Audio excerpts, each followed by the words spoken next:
le développement d'un cancer rarissime, le sarcome de Kaposi. Alors qu'il était pratiquement inconnu aux États-Unis, on vient d'en dénombrer 220 cas, dont 91 mortels, essentiellement dans la communauté gay. Aux origines, le VIH a été transmis aux humains par des singes de l'ouest de l'Afrique centrale. En cause, la chasse et ou la consommation de viande de brousse. Le virus se diffuse de l'Afrique vers l'Amérique du Nord, sans doute via Haïti, puis l'Europe. Au début des années 1980, les premiers cas de la maladie sont observés aux États-Unis dans la communauté homosexuelle masculine. Très vite, le virus est qualifié de cancer gay ou peste gay. Les patients souffrent de fièvre, d'éruptions cutanées, de diarrhée, de vomissements.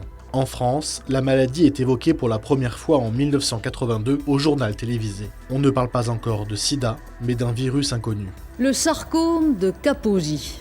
Tel est le terme savant d'une forme de cancer qui s'était déjà manifestée en Afrique et qui frappe maintenant en Occident.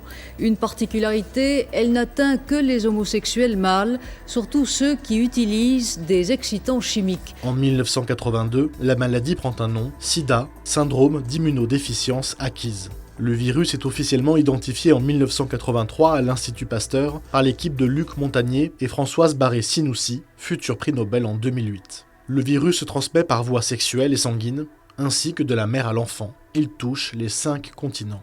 En 1986, les premières mesures de prévention apparaissent, notamment en France. Mais les rumeurs et fantasmes ont la vie dure. Le sidaïque, si vous voulez, j'emploie ce mot-là, c'est un néologisme, il n'est pas très beau, mais je n'en connais pas d'autres. Celui-là, il faut bien le dire, est contagieux par sa transpiration, ses larmes, sa salive. C'est un espèce de lépreux, si vous voulez. Et celui-là, je souhaiterais qu'il soit dans un centre, avec un personnel spécialisé, avec des règles d'hygiène strictes. Le 20 mars 1987, le premier médicament pour traiter le VIH, l'AZT, est commercialisé aux États-Unis. Mais les espoirs s'amenuisent, le prix du traitement est fixé à $10 000 par an et l'efficacité de l'antiviral est décevante. En réponse aux discriminations et au manque de traitement, les associations se mobilisent. Le mouvement militant ACT UP, fondé à New York en 1987, lance les AP, des actions coup de poing.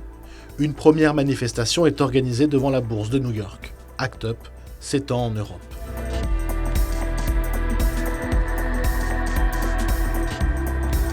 ACT UP utilise aussi le die-in pour figurer les morts du sida. En 1994, les Français découvrent la première soirée du SIDAction organisée par Lynn Renault.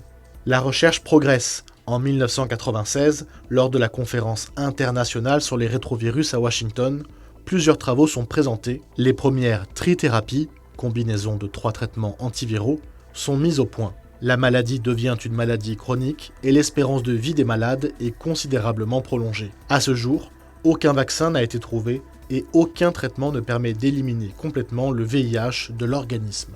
40,4 millions de personnes sont mortes de maladies liées au sida depuis le début de l'épidémie. Autre chiffre, 39 millions de personnes dans le monde vivaient avec le VIH en 2022. Le continent africain continue de payer le plus lourd tribut à la pandémie. En 2022, sur 630 000 personnes décédées des causes liées au VIH, 500 000 provenaient d'Afrique subsaharienne.